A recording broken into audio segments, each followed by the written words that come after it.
upbeat, inspiring music begins. Have you ever wondered what life would be like if money was no object?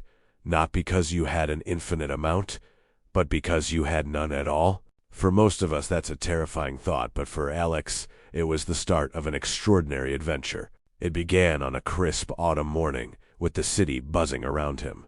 Staring into the barren landscape of his wallet, a bold idea took root. He decided to embark on a personal challenge, a quest to see if he could truly live, not just survive, for 30 days without spending a single dollar.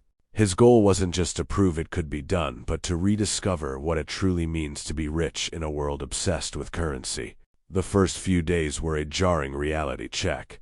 The familiar comforts and conveniences of modern life were suddenly out of reach. Hunger gnawed at him as he walked past cafes, the aroma of fresh coffee and pastries a cruel taunt. He faced the humbling experience of being turned away, the awkwardness of explaining his moneyless situation, and the quiet desperation of a city that runs on transactions. But desperation soon gave way to innovation.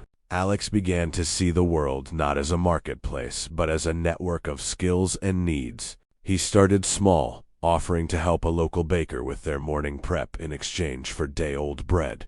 This small victory was a turning point. He soon discovered a vibrant community garden tucked away in a quiet neighborhood. He spent his afternoons there, his hands in the soil, volunteering his time and energy. In return, he was rewarded with fresh vegetables and a profound sense of connection to the earth and the people who tended it.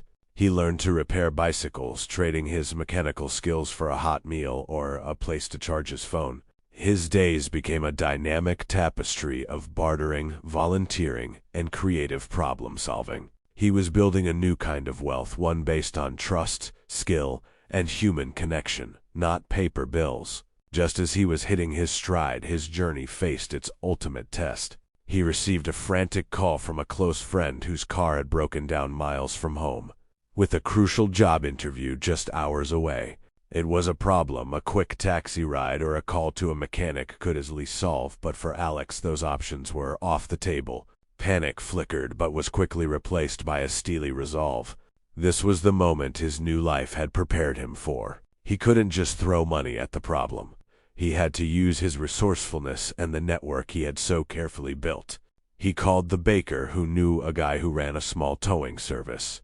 He then negotiated with the tow truck driver, offering to detail his truck and another vehicle in exchange for getting his friend's car to a garage. Finally, he called the owner of the community garden, who lived near the garage, and agreed to give his friend a lift to the interview just in the nick of time. Standing there watching his friend drive off, Alex felt a sense of accomplishment far greater than any financial transaction could provide. He had solved a real-world crisis using the currency of community and goodwill.